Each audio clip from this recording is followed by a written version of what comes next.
Hello and welcome to the GZERO World podcast. This is where you can find extended versions of my interviews on public television. I'm Ian Bremmer, and the World Cup kicks off this week, see what I did there, across the United States, Canada, and Mexico. It's the most popular spectacle in the world, and my guest, Simon Kuper, argues that it's always been popular, it's always been political, but it's never been more profitable. The tournament now generates billions of dollars in revenues, attracts billions of viewers, and gives host nations, political leaders, and of course FIFA itself, a global platform unlike any other, including the Olympics. Kuper has covered now 9 World Cups, and he's spent decades writing about the intersection of sports and geopolitics. And he says that every World Cup serves as a mirror for its era, from Argentina's military dictatorship to South Africa's post-apartheid emergence, to Russia's quest for international legitimacy, to Qatar's bid for global influence. And this year's tournament is no different, arriving amid rising nationalism around the world, great power competition, and renewed skepticism around globalism itself. It begs a few questions, like what do host nations gain from hosting the World Cup? And why has FIFA become one of the world's most powerful organizations? And what does this year's tournament tell us about the state of the world today? Simon Kuper is an award-winning writer, longtime Financial Times columnist, and author of the book World Cup Fever. Here's our conversation.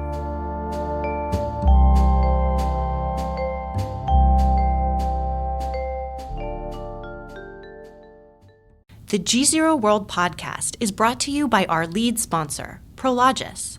Prologis helps businesses across the globe scale their supply chains with an expansive portfolio of logistics real estate and the only end-to-end solutions platform addressing the critical initiatives of global logistics today. Learn more at prologis.com.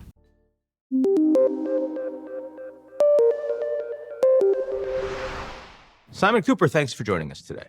It's a pleasure to be here. You have said that people love the World Cup despite the football. And I'm wondering what you mean by that. Most of the football at this World Cup will be worse than, say, the Champions League or the English Premier League, the top level of the game. There are teams coming like Cape Verde or Jordan or Curacao that really will play quite mediocre soccer with 48 teams. The level has never been lower. But the World Cup has never really been about quality, certainly not anymore. It's about, the nation is at stake. It's a prestige battle for all countries in which the US doesn't win and which China barely figures. So it's about so many things beyond good soccer. Who are the countries that most understand that, most engage with it as nations, both the country itself as well as the people from all over the world, and why? I'd pick out Argentina and Brazil. Argentina has obviously had an unsuccessful 80 years as a political and economic entity.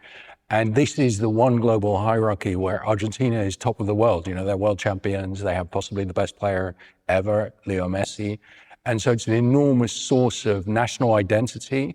What is Argentina? It's Leo Messi, it's Diego Maradona. It kind of exemplifies this Argentinian creativity that they feel they have. Brazil was that before. Brazil has won 5 World Cups, more than any other country. And the national team shirt, that yellow shirt, is such a symbol of Brazil that it was used by, the previous president, Jair Bolsonaro, while he was campaigning. He's kind of captured the main item of identity of the country for his own party. So I would say those 2 countries, more than any other, express their national pride through soccer. But really, in the post-war decades, when war was very scarce, that was the main competition between nations. And how far down before you start talking about Europeans? Well, Europeans, other than Argentina, Western Europeans have dominated the World Cup for the last 20 years. So if you look at who finishes first, second, and third on the podium the last 20 years, it's 7 European countries and Argentina. So Western Europe is 5% of humanity. Croatia is just the other side of the old Iron Curtain in Eastern Europe. The whole rest of humanity, 95% of humanity the last 20 years, has produced one team that can compete with the best Europeans. That's Messi's Argentina. So the Europeans are fantastic. But I would say that for countries like France, Germany, Spain, in the past Italy. They no longer even qualify. The kind of leading European countries. Football is hugely important. An expression of football nationalism is hugely important. I'd put it still a touch below Argentina and Brazil, though. I mean, a lot of what you have said for someone that isn't inside this world, I would think would also apply to the Olympics. How does it and how does it not? How's the World Cup different? I think the World Cup has surpassed the Olympics in popularity. The TV rights deals are now higher. And I've been to Olympics and I've been to World Cups. The fans are just much more engaged with the actual play during World Cups. There are way more people who understand soccer and how it works than sort of understand shot putting or have a deep appreciation of the 100 meters even. So people's engagement with football is very intense. And because it's not just one player like in many athletic events, it's a whole team. You get a sense that that team represents the country in a very direct way. So when you see those 11 guys in an England shirt or in a Brazil shirt, they incarnate England or Brazil with all its strengths, with all its flaws. And it's also a picture of who belongs in the country. So a big issue in many Western European countries over the last 40 or 50 years is that the national teams progressively became less white. You know, people of immigrant origin entered those teams. So France is now a majority non-white team, and that leads to all these debates about who is part of France, who is part of Frenchness. And those debates are channeled through the national football team. And I was going to ask you precisely that. When you mentioned, Bolsonaro sort of takes on the jersey as part of his campaign strategy, Brazil is one of the more divided politically democracies out there, as we saw with the January 6th and Bolsonaro himself under house arrest right now. And is it effective or is it divisive for an individual political leader in a country that is becoming much more divisive to say, I'm taking on this national jersey for myself? And by the way, I don't think that a lot of the other people that are in this country really reflect true Brazil, for example. I mean, I'm just wondering how the political divisions in many democracies today are changing, if at all, the way people think about national identity and their football squad. I mean, absolutely. In a very divided country like Brazil, you take a national symbol, maybe the national symbol, the yellow canary shirt, which is associated with Pelé in 1970 and greatness, and you turn it into a partisan item. So much so that going into the 2022 World Cup, just after Bolsonaro had been voted out of power, it was difficult for anti-Bolsonaristas to wear the shirt because they felt it had become associated with him. So in an extremely divided society like the US as well, everything becomes a culture war. I would say that in countries like the Netherlands or Germany, which have their own divisions but less stark, the national team is still something that unites society. I've just come from the Netherlands, extremely proud World Cup tradition, reached the final 3 times, and their whole streets will be decorated in orange. And you can go around wearing an orange shirt, and people will do just as part of their daily business. And it will be something that everybody will smile warmly at. But yeah, divided societies of today, even the national team becomes divisive. And so in Britain and France, how does it feel right now? Well, in France, you have this brilliant team. France has reached 4 of the last 7 World Cup finals, won 2, lost the other 2 just on penalties. So it's really the best team of the last 30 years. It's now very largely non-white, a lot of guys whose parents were African immigrants to the suburbs of Paris. Kylian Mbappe, the captain, who's of Cameroonian and Algerian origin, is a great example. And then you have the far-right party, which is probably going to win the presidency next year. And the team and the far right are in conflict. So Mbappe and other players have spoken out against the far right. They've spoken out against the most popular party in the country. And the far right attacks them back. And if any player has an off-the-field scandal, or if France play badly, then the far right will attack them and suggest that these non-white, multimillionaire, often expatriate players, they're not really French. They're not really French. Yeah. So, I mean, I by the way, I think it's way too early to talk about who's going to win the French elections next year. But I take your analysis on how the people are thinking about the team absolutely on point. And so the UK? In England, there's also been some culture war around the team, which also has several black players. And after the Black Lives Matter movement in the US at Euro 2020, which was played in 2021 because of COVID, the team would take the knee. I think they still take the knee before kickoff in protest against, violence against black people. And there was a section of the England crowd, their own crowd, that would boo them. And the manager, Gareth Southgate, had to appeal for kind of understanding and empathy. And so a lot of the debates about what kind of country are we, and black people are allowed in the national team, but are they allowed to take stances on particularly black issues? That was conducted through the national football team. Now, the United States has a lot of sports that they care about. Soccer/football has never seemed to break through, but I'm certainly seeing a lot more people coming to stadiums for the professional league right now.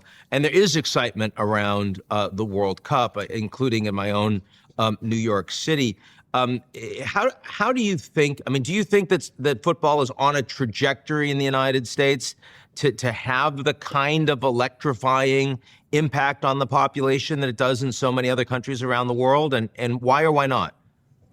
I think US soccer is already a big cultural phenomenon. It's just different from in other countries, because in most countries, people care about the national league and the national team. In the US, some people do. So Major League Soccer is, it's a relatively modest league, but of course there's loads of people in America whose primary interest is English football, Mexican football, whichever country they come from. Look at Zoran Mamdani, your mayor in New York. He's a very good example. He's a massive Arsenal fan. Yeah, wearing the shirt all the time. Yeah. And he also has very deep knowledge of African football, which he can talk about in great detail. And he's setting himself up as a kind of populist soccer politician, turning the high prices of tickets into an affordability issue, which fits his agenda. So I think Mamdani is an emblem of where many US soccer fans are. They're not actually interested in US soccer.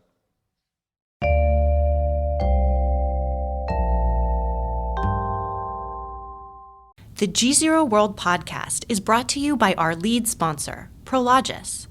Prologis helps businesses across the globe scale their supply chains with an expansive portfolio of logistics real estate and the only end-to-end solutions platform addressing the critical initiatives of global logistics today. Learn more at prologis.com.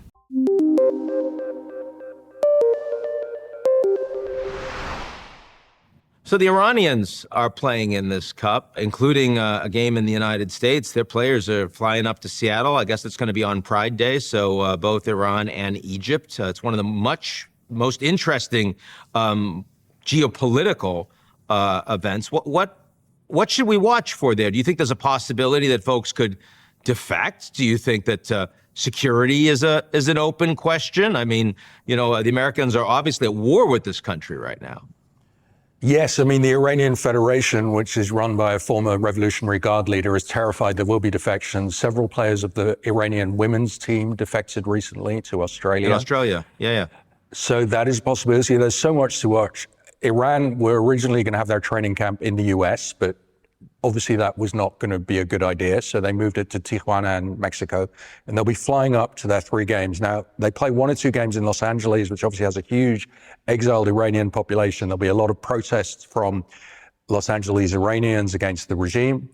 And then brilliantly in Seattle, the Egypt-Iran match, as you say, has been proclaimed the gay pride match by Seattle and an element of Pride Week in that city.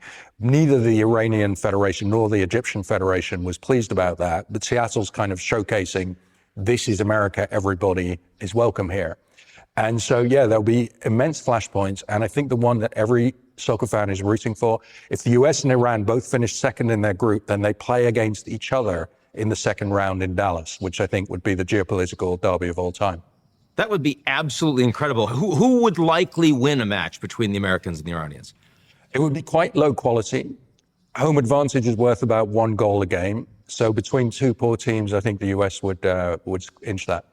If populations are turning out for their teams, very few people are turning out for FIFA, which seems to have become emblematic for graft and access to power, indifference to human rights, and all sorts of other issues that are not what we think about when we think about human excellence on the football pitch.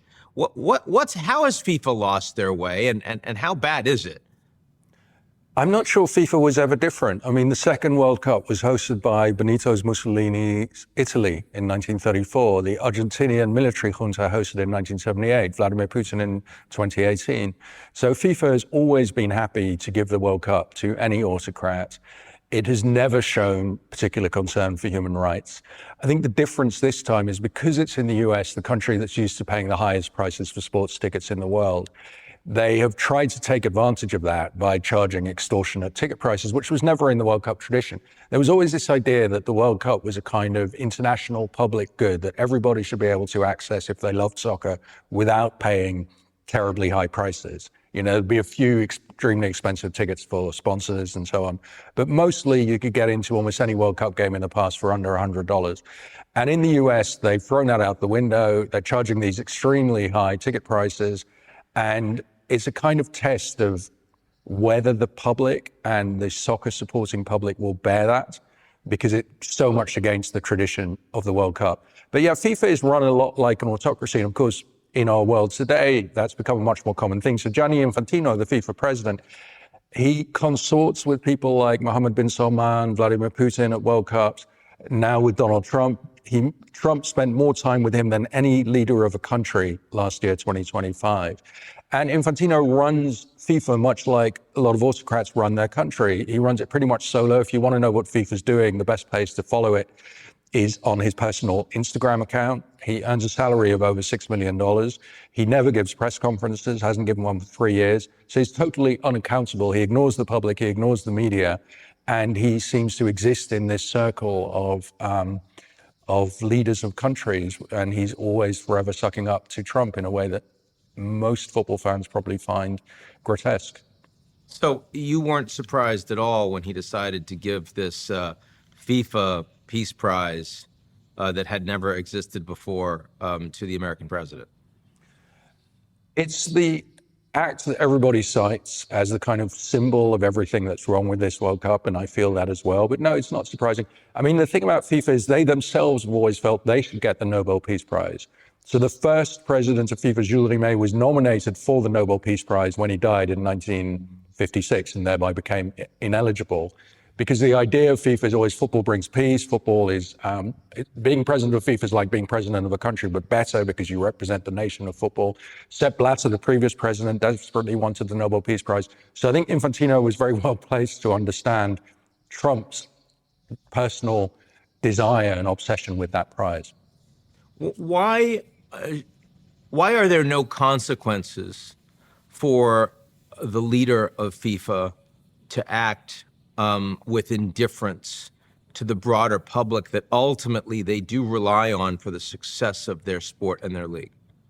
Well, in the same way that Vladimir Putin or Mohammed bin Salman are unaccountable, the public doesn't elect Infantino.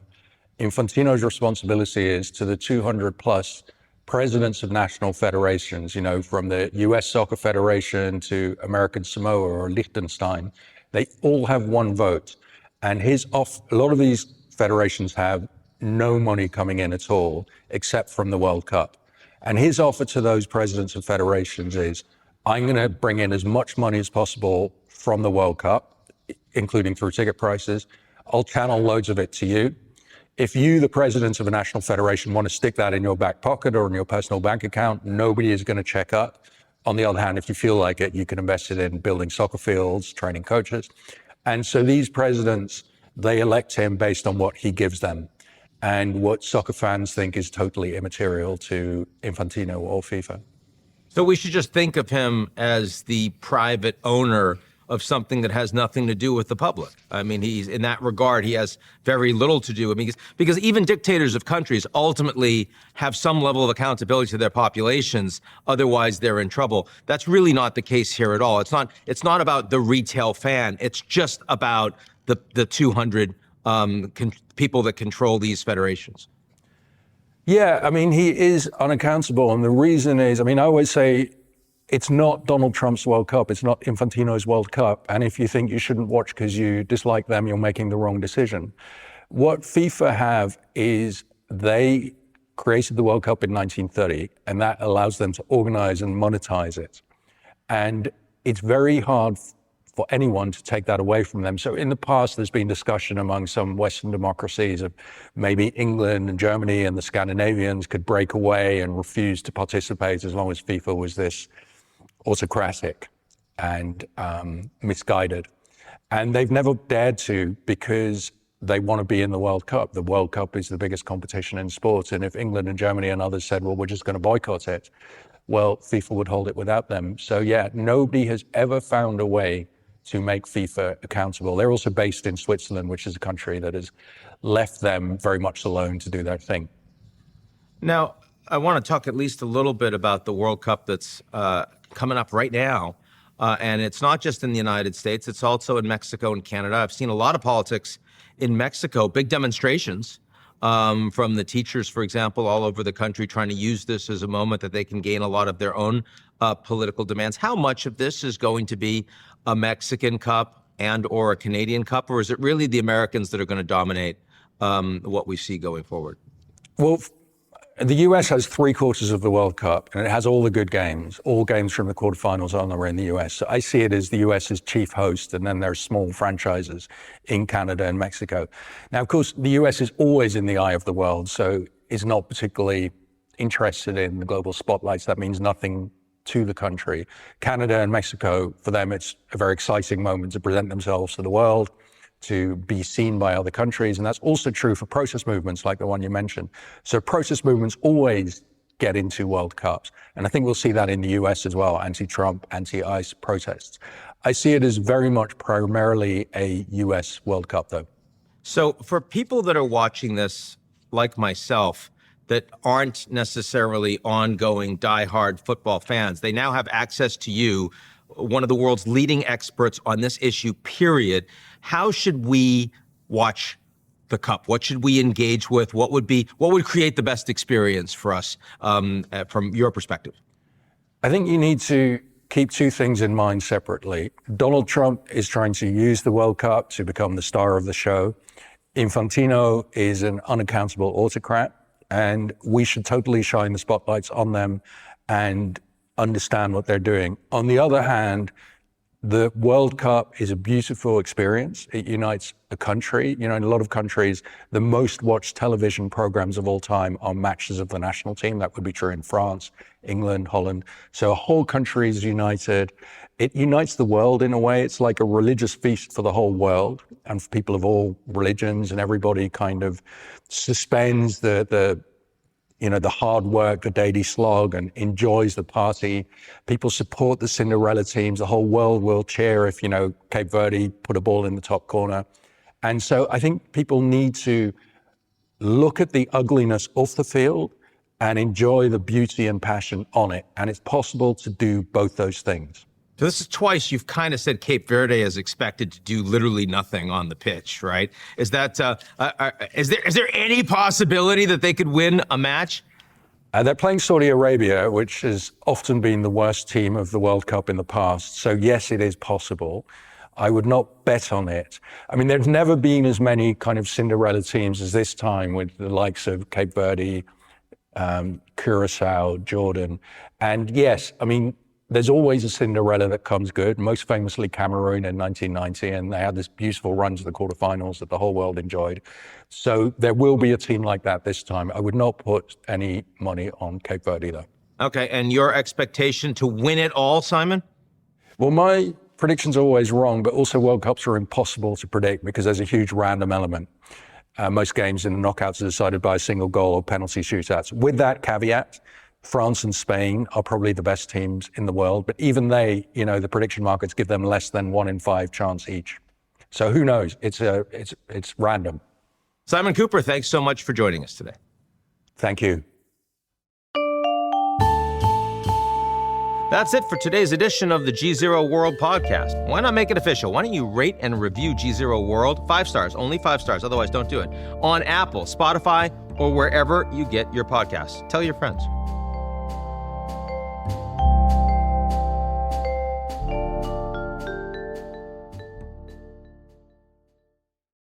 We have a new podcast we think you'd like. It's called World's Toughest Job from Foreign Policy Magazine and the United Nations Foundation. By the end of this year, the United Nations' 193 member states will elect the organization's new Secretary General. Whoever wins the job will oversee a staff of tens of thousands of people around the world. They'll be expected to manage global crises, avert climate disaster, and end wars, all while answering to 193 different bosses. On World's Toughest Job, co-hosts Jasmine Bayomi and former UN Deputy Secretary General Mark Malloch Brown sit down with world leaders, thinkers, and diplomats to explore what kind of leader the UN needs right now. With the selection process for the next Secretary General already underway, the show is particularly timely, and we recommend you check it out. You can find World's Toughest Job on Apple, Spotify, or wherever you get your podcasts.